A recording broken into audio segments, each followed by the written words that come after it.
जय हिंद दोस्तों। MMS news 24 में मैं फरीद खान आपका स्वागत करता हूं। कांग्रेस में कांग्रेस को फिर से खड़ा करने के लिए कांग्रेस ने एक अभियान की शुरुआत की है। इस अभियान की शुरुआत में देश के कई प्रदेशों में जाकर कांग्रेस ने संगठन को फिर से खड़ा करने के लिए, उसको फिर सृजित करने के लिए संगठन सृजन अभियान शुरू किया है। इसी के तहत देवास में जो संगठन के यहाँ के जो ऑब्जर्वर बनाए गए थे, मुरारी लाल मीणा जी सांसद हैं, वो भी आए थे। उन्होंने भी यहाँ पर पिछले दिनों 2 बार आकर यहाँ पर जो कांग्रेस के जो उम्मीदवार हैं, जिला अध्यक्ष के और शहर अध्यक्ष के, सबसे बात की, युवाओं से भी बात की, युवा कांग्रेस के चुनाव को लेकर भी चर्चा की। हमारे साथ मौजूद है कांग्रेस के वरिष्ठ नेता, समाज सेवी, एक बेबाक व्यक्ति जो हमेशा सोशल मीडिया के माध्यम से अपनी बात तर्क वितर्क रखते रहते हैं। बात तो होती रहती है, लेकिन जब बात उनके ही संगठन की आती है तो हमने सोचा क्यों ना फिर हम पुनः पंडित रितेश त्रिपाठी जी से मिले। पंडित जी, एमएमएस न्यूज 24 में स्वागत है आपका। सबसे पहले तो आपको भी धन्यवाद और सभी को नमस्कार कि मुझे देवास की समस्या और जनता के हित के मुद्दे और जन विरोधी नीति जो जनप्रतिनिधियों की होती है उस पर बात रखने का आप सभी समय समय पर मौका देते हैं, उसके लिए भी धन्यवाद। और सभी कांग्रेस के निष्ठावान कार्यकर्ता और नेताओं को भी मैं शुभकामना देता हूं कि उन लोगों ने रायशुमारी में अपने अपने मत को रखा और बताया कि धरातल पर संगठन कैसे मजबूत हो सकता है। तो आज उस संबंध में आपने मुझे बोलने का अवसर दिया, इसलिए आपको भी धन्यवाद। अच्छा पंडित जी, बताएं कि जो संगठन जो सृजन अभियान चल रहा है, कांग्रेस को पुनः खड़ा करने की ये मुहिम है, अगर हम देखें तो क्या इस अभियान से कांग्रेस पुनः खड़ी होगी? बिल्कुल होगी, क्योंकि परिवर्तन प्रकृति का नियम है। जब भी कोई अपेक्षा के अनुरूप परिणाम नहीं आते हैं तो वहां पर भी बदलाव किया जाता है। वो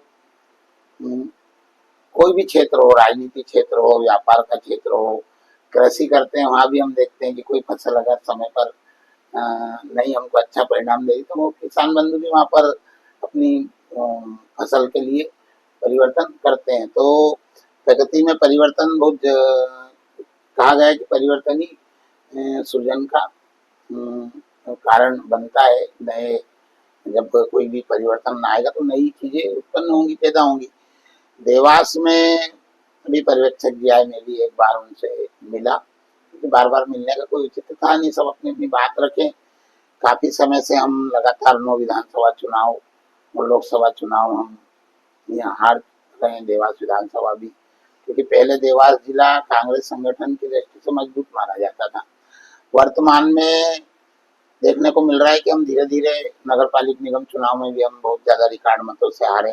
पूर्व में भी हम नगर पालिका निगम के चुनाव हारते रहे। तो वर्तमान में जो माननीय राहुल गांधी जी और कांग्रेस संगठन के वरिष्ठ नेताओं का दिल्ली से ये है कि भाई हार का कारण क्या हो रहा है, नया परिवार, नया कार्यकर्ता क्यों नहीं जुड़ पा रहा है, क्योंकि हमने 18 वर्ष का मतदान का अधिकार भी आदरणीय स्वर्गीय राजीव गांधी जी ने दिया था और काफी काम किया। आजादी के बाद विभिन्न पंचवर्षीय योजना के बना, उसके माध्यम से कांग्रेस ने आज दुनिया की एक शक्ति के रूप में भारत जाना जाता है। तो उसमें कहीं ना कहीं कांग्रेस पार्टी की सरकार और उनके जनप्रतिनिधि और हजारों लाखों करोड़ों भारत के नागरिकों का पुरुषार्थ के दम पर आज देश यहाँ तक आया है। कोई और रही बात मूलभूत सुविधा की, तो धरातल पर उस समय जो आवश्यकता थी वो कार्य कांग्रेस सरकारों ने की है। आज हम दुनिया में एक शक्ति के रूप में भी जाने जाते हैं। जब शीत युद्ध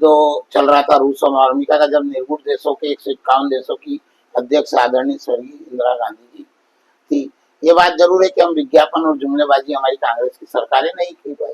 तो कुछ ना कुछ गलती भी होती है जब आदमी लंबे समय तक काम करता है, पर इतनी गलती नहीं की गई कि कांग्रेस संगठन या कांग्रेस पार्टी की हालत मध्य प्रदेश में भी ये हो, क्योंकि मैं देवास से लेके भोपाल तक सिर्फ एक उदाहरण देना चाहता हूँ, फिर अपने जिस बिंदु पर आप मेरे से पूछना चाह रहे हो बताऊंगा। देवास में बैंक नोट प्रेस दिया, औद्योगिक क्षेत्र दिया, उसके बाद क्या डेवलपमेंट हुआ, कौन सा ऐसा ठोस धरातल पर काम आया? आज ठोस धरातल बुनियादी कार्य तो आना दूर की बात है, पर हम मूलभूत सुविधा पानी, स्वास्थ्य और शिक्षा के लिए भी देवास में हम तरस रहे हैं।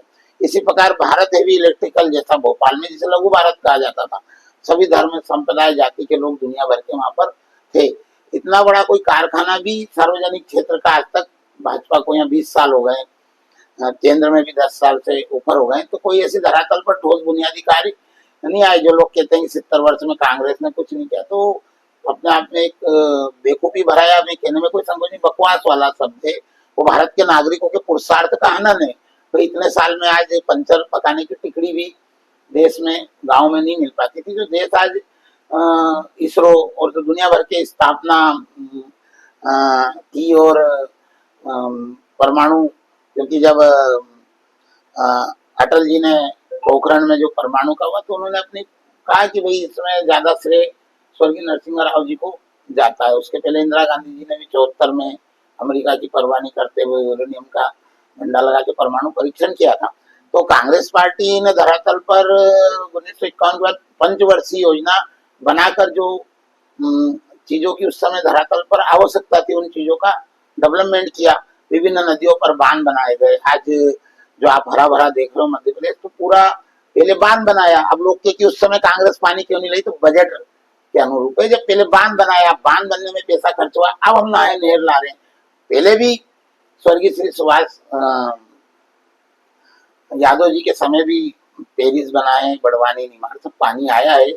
इंदौर में नर्मदा 74-70 से 74 में आ चुकी है। लेकिन ये तो आपकी ये बात तो एक अलग है। हाँ, मतलब ये बताना भी जरूरी ये है। कांग्रेस शासन में क्या हुआ, लेकिन मेरा सवाल है कि कांग्रेस तो मैं वही तो बता रहा हूँ, किस तरीके से बांध बनाएगी। हाँ, और किस तरीके से अपने संगठन की नहर तो निकाल। मैं वही बता रहा हूँ कि हम हमारी बात, मूल बातों को हम जनता तक नहीं ले जा पाए।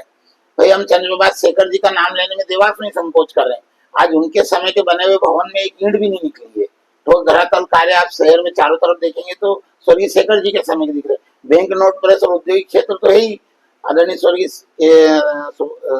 प्रकाशन सेठी जी के द्वारा ऐसे काम किए। तो हम पिछड़ इसलिए रहे। बात संगठन की है, तो संगठन में जिसके कार्य, व्यवहार और चरित्र में कांग्रेस संगठन के प्रति निष्ठा हो, विचारधारा के लिए वो तटस्थ रहे, अपने व्यापारिक हित के लिए किसी भाजपा के जनप्रतिनिधि से समझौता नहीं करे, शिष्टाचार और में संबंध रहे, पारिवारिक संबंध रहे, पर अपनी विचारधारा के साथ वो खड़ा रहे। वर्तमान में हो क्या रहा है अधिकतर जगह कि कहीं ना कहीं, क्योंकि भाजपा सरकार जहां भी है सब जगह बदले की भावना से काम करने का, कांग्रेस ने कभी ऐसा भेदभाव नहीं किया। फिर होता क्या, जड़ से आपातकाल को ले आते हैं। तो आज तो वो तो कुछ समय था, और उसकी भी परिस्थिति क्या थी वो जनता के सामने आना चाहिए कि क्यों लगी थी इमरजेंसी। वर्तमान में तो अघोषित आपातकाल है। तो कांग्रेस संगठन को खड़ा करने के लिए उसके कार्य व्यवहार स्वच्छ हो, बेदाग व्यक्ति हो, जिसको समावेशी सोच हो, उसकी दृष्टिकोण सकारात्मक हो, वो मेरा तेरा किसी प्राइवेट लिमिटेड की तरह काम किसी व्यक्ति विशेष के लिए नहीं करे। तो कांग्रेस संगठन आज भी देश का एक भी कोना ऐसा नहीं है जहां कांग्रेस का व्यक्ति, चाहे एक परिवार हो, दक्षिण से लेके उत्तर से लेके दक्षिण तक, पूर्व से लेके पश्चिम तक, आप खुद देख रहे हैं कि देश के हर कोने में कांग्रेस का कार्यकर्ता और परिवार मिलेगा। बस हमको हमारी सोच में बदलाव लाना पड़ेगा। हम क्या हो रहा है अभी कि हम अपनी उपलब्धि नहीं बता पा रहे। हम विभिन्न तरीके से परिवारों से भी और समाजों से भी दूर होते जा रहे हैं, है ना। हम संगठन की मूल जो हमारा सिद्धांत था, कार्य करने की पद्धति थी, वो हम जनता को हमारे सिद्धांत को भी नहीं कार्यकर्ता के माध्यम से ले जा पा रहे। हम मतदान केंद्र बूथ स्तर पर कमजोर हैं।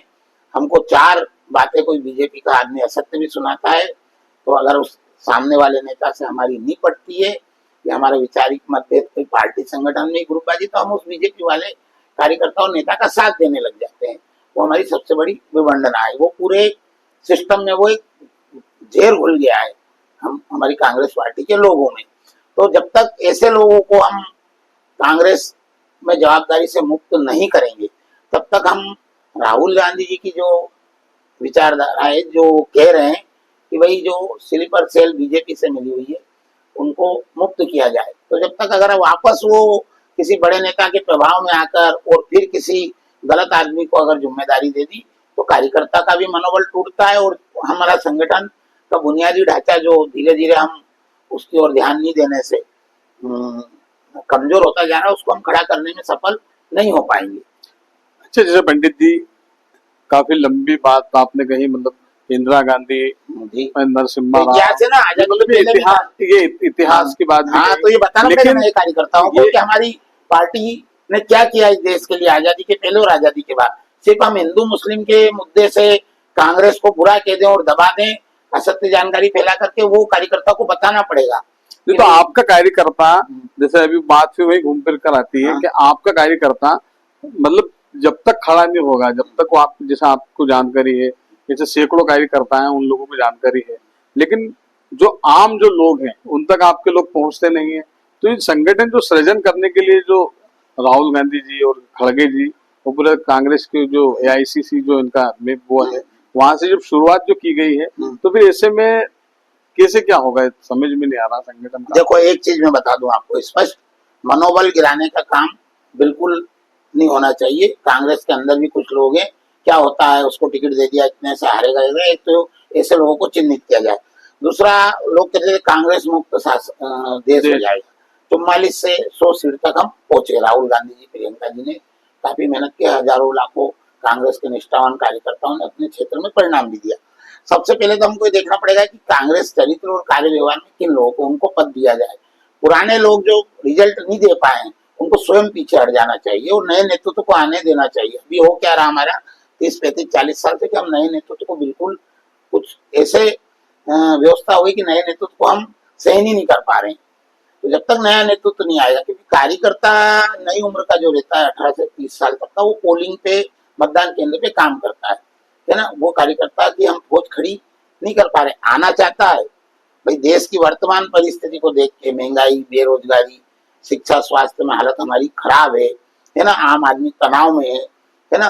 पर हो क्या रहा है कि हम मूल बात को ना तो स्वीकार करें, ना मूल बात की तरफ हम जनता के बीच में जा रहे हैं।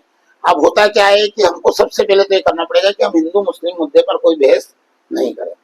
कोई भी देश सिर्फ इन मुद्दों के आधार पर दुनिया को टक्कर नहीं दे सकता। आज हम हो क्या रहा है, हमारे मानसिकता, हम पाकिस्तान बांग्लादेश के लेवल के हमारा स्तर हो गया है, जबकि हम उससे कई गुना आगे हैं। हमारी तुलना चीन जापान और अमेरिका और रूस से होना चाहिए ताकत में। अभी हम कुछ समय से देख रहे हैं कि हम पाकिस्तान बांग्लादेश के समकक्ष हमको उलझा दिया है।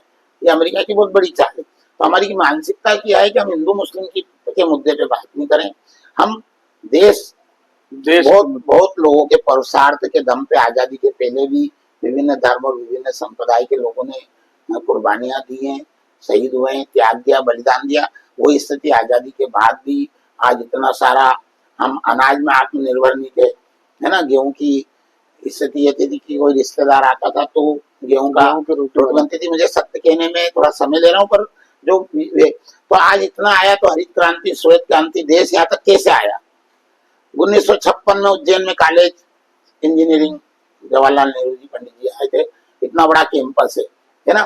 तो जो, और इस समय इतना बजट भी नहीं था। आज तो आप ढांचा तैयार हुआ है, बेस तैयार है, तो आप खाली उनको कपड़े पहना रहे हो, है ना। उसमें भी अव्यवस्थित विकास का अगर दुनिया में कोई रिकॉर्ड बना रहा है तो वर्तमान सरकारें बना रही है हिंदुस्तान की। कहीं पे भी व्यवस्थित काम नहीं हो रहा है। निजीकरण के माध्यम से आज हम बहुत बड़े तबके को बराबरी से लाए। आरक्षण के माध्यम से जो समय की मांग के अनुसार जरूरी था, आज निजीकरण के माध्यम से जो इस सरकार की मंशा है, धीरे धीरे वो आरक्षण अपने आप खत्म हो जाएगा। और कहीं हमने कहाँ खत्म करा।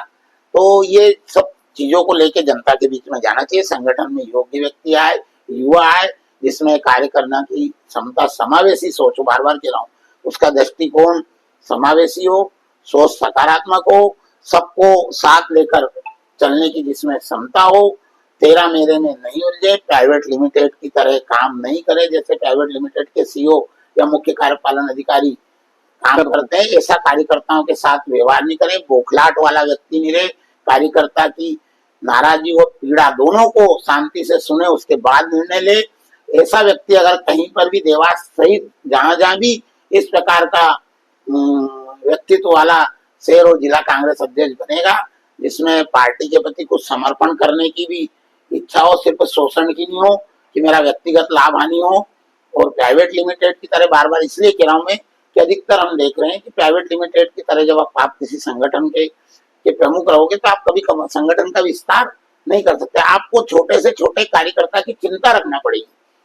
पूर्व में क्या होता था, कोई कार्यकर्ता 1 या 2 बार नहीं दिखा तो उसके घर संगठन के लोग चले जाते थे, पदाधिकारी नेता चले जाते थे, भाई क्या तुम बीमार हो, क्यों नहीं आए हो, है ना। तो अब सिर्फ क्या है कि आप सिर्फ उनको इतनी देर बुलाओ जब कोई बाहर से नेता आ रहा है या कोई ऐसा कार्यक्रम है जहां आपको भीड़ की आवश्यकता है, तो भीड़ का हिस्सा वर्तमान का कार्यकर्ता नहीं बनेगा। उसको मान सम्मान देना पड़ेगा, उसकी चिंता भी आपको करना पड़ेगी सुख दुख में।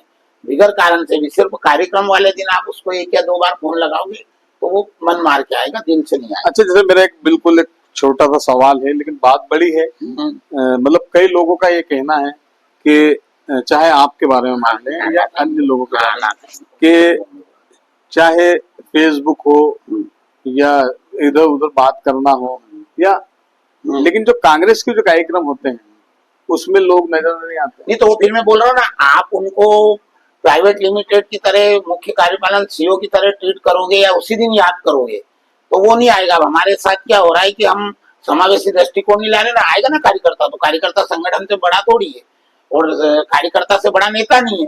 अगर कोई नेता ये समझ रहा है कि मैं कार्यकर्ता से बड़ा हूँ, तो आप मकान में बड़े हो सकते हो, महंगी गाड़ी में बड़े हो सकते हो, व्यवसाय में बड़े हो सकते हो, पर कार्यकर्ता तो नींव का पत्थर है, कार्यकर्ता से बड़े थोड़ी हो आप।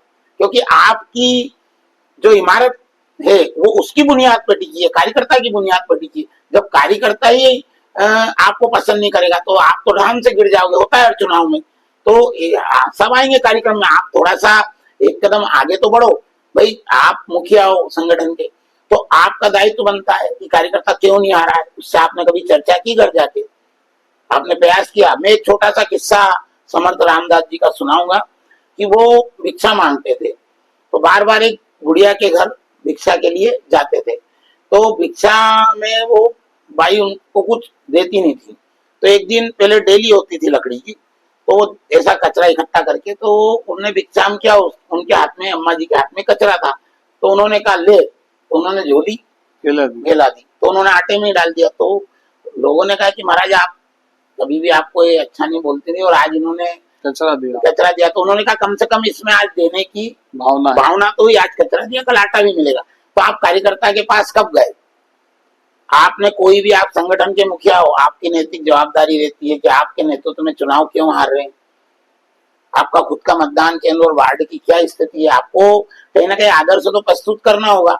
आपकी अगर कोई बात चिंतन मनन की हो रही है, विश्लेषण हो रहा है, तो आप उसको शत्रु की नजर से क्यों देख रहे हो? अच्छा, जैसे अपने जो कांग्रेस अध्यक्ष जी हैं मनोज रायजानी जी, उन्होंने भी एक जो बात कही थी कि जो वार्ड के जो लोग कांग्रेस अध्यक्ष पद की जो दावेदार हैं वो अपने क्षेत्र में चुनाव लड़े पार्षद का, मैं अध्यक्ष रहूं ना रहूं लेकिन मैं उनको टिकट तो लड़ेंगे ना समय आने पे। भाई पार्टी अगर वो उचित समझेगी तो उनको टिकट दे, लड़ेंगे, वो क्यों मना करेंगे? भाई चुनाव, भाई कार्यकर्ता अगर योग्य है और वो पदाधिकारी नहीं भी है तो उसको लड़ाना चाहिए चुनाव, और सबने सहयोग भी करना चाहिए। आप किसी को कटाक्ष करके या किसी को सिर्फ इसलिए टार्चर करके कि इसने दावेदारी कर दी है, अब इसको अपन किसी भी आधार से इसके प्रति हम गलत बोले तो वो भी गलत है। वो भी अच्छे एक संगठक की कार्य व्यवहार को मैं उचित नहीं मानता हूँ कि वो एकदम चिड़चिड़ाहटपन में कुछ भी बोलते। भाई संगठन का मुखिया, मैंने पहले भी कहा कि वो पीड़ा भी सुने कार्यकर्ता की और बौखलाहट भी सुने और उसके सुख दुख की चिंता का खुद पाले। तो उसके कार्यक्रम में अगर एक आदमी को फोन करा तो 10 लोग जब वो कहेगा कि यार फोन आया है अध्यक्ष जी का या किसी का भी, तो हमको जाना है, तो वो लोग जाएंगे। आप शुरुआत तो करो। आप शुरुआत अगर क्रिया के प्रति प्रतिक्रिया अगर तुरंत दोगे तो आप फिर अच्छे मुखिया नहीं हो सकते। आपको, क्योंकि संगठन खड़ा करने के लिए या कोई भी चीज को खड़ा करने के लिए जब सार्वजनिक क्षेत्र की होती है तो बहुत सारी चीजों को, हमारे स्वभाव को भी बदलना पड़ता है और बहुत सारी चीजें ऐसी रहती है जो हमारे खिलाफ होती हैं, पर उसको भी हमको सहन करके और आगे बढ़ना पड़ता है, क्योंकि हम जोड़ने के लिए निकले, हम तोड़ने के लिए थोड़ी निकले।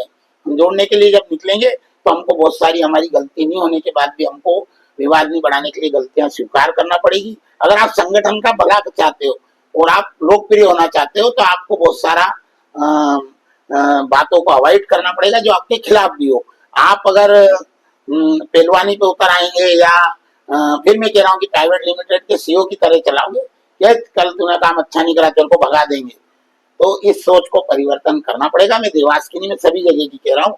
और फिर कह रहा हूँ नए नेतृत्व को आगे आना चाहिए और जो बड़े नेता हैं हर जिले में उनको अपनी सोच में परिवर्तन लाना पड़ेगा, उनको तेरा मेरा बंद करना पड़ेगा, अन्यथा कोई आप सुधार नहीं कर पाएंगे। मुझे ऐसा सत्य कहने में आपके माध्यम से कोई तकलीफ नहीं है। अच्छा, जैसे ये तो आपके संगठन की बात, अब मैं दूसरी ओर जा रहा हूँ जी। अब अभी सीएम साहब आ रहे हैं 10 तारीख को खिवनी अभ्यारण्य में, क्या लगता है आपको?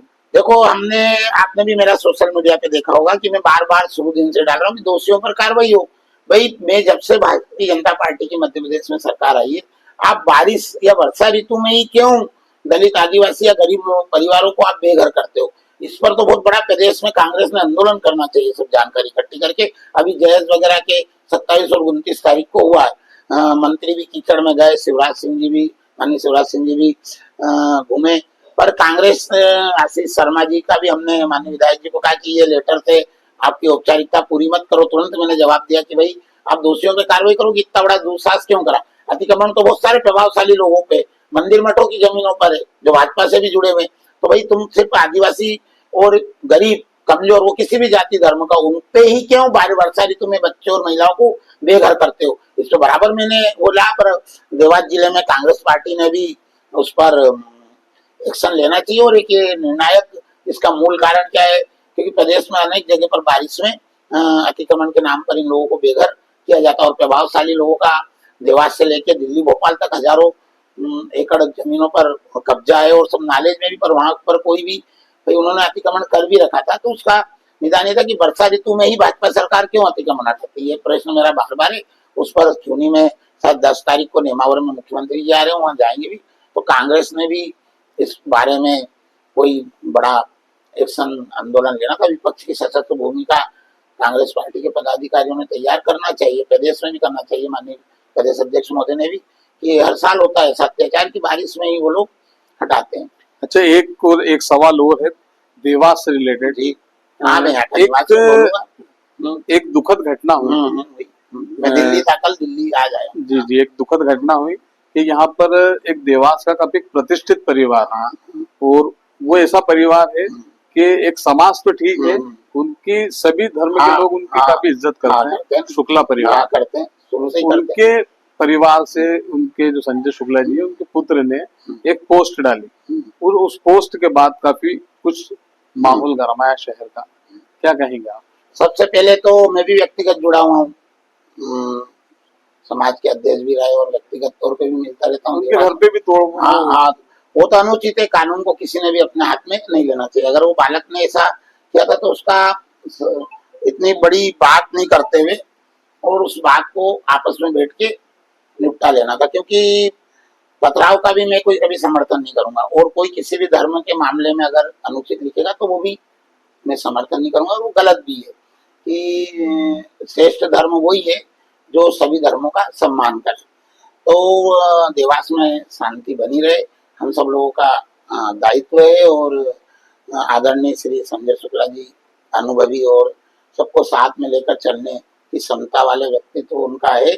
और इस प्रकार की भविष्य में कोई आपात स्थिति और ऐसी घटनाएं देवास शहर और जिले में नहीं हो। हम सबको ऐसा प्रयास करना चाहिए, क्योंकि हमारी जो संस्कृति है वो मिलजुल कर रहने की है और हमारी ताकत भी वही है कि हम अनेकता में एकता। हमारा भाई अभी पाकिस्तान से युद्ध हुआ, जब भी देखा कि लोगों को ये था कि भारत में इतनी ज्यादा संख्या में अल्पसंख्यक समाज आए तो कोई स्थिति, पर पूरा देश एक साथ सरकार के साथ खड़ा रहा और आगे भी खड़ा रहेगा। तो हम इस प्रकार की कोई घटना भी होती तो उसको ज्यादा तूल नहीं देते हुए सामंजस्य से ज्यादा मतलब उसको बढ़ावा नहीं देते हुए और सामंजस्य से, क्योंकि पहले राष्ट्र धर्म है, फिर मानव धर्म है, फिर अपने अपने धर्म है। तो किसी के दिल को कोई दुख हो तो वो कोई भी धर्म इजाजत किसी को जानबूझ के आप दुखी करें, ऐसा कोई भी धर्म मेरा जहाँ तक अनुभव और जितना ज्ञान है कोई भी धर्म ऐसी इजाजत नहीं देता।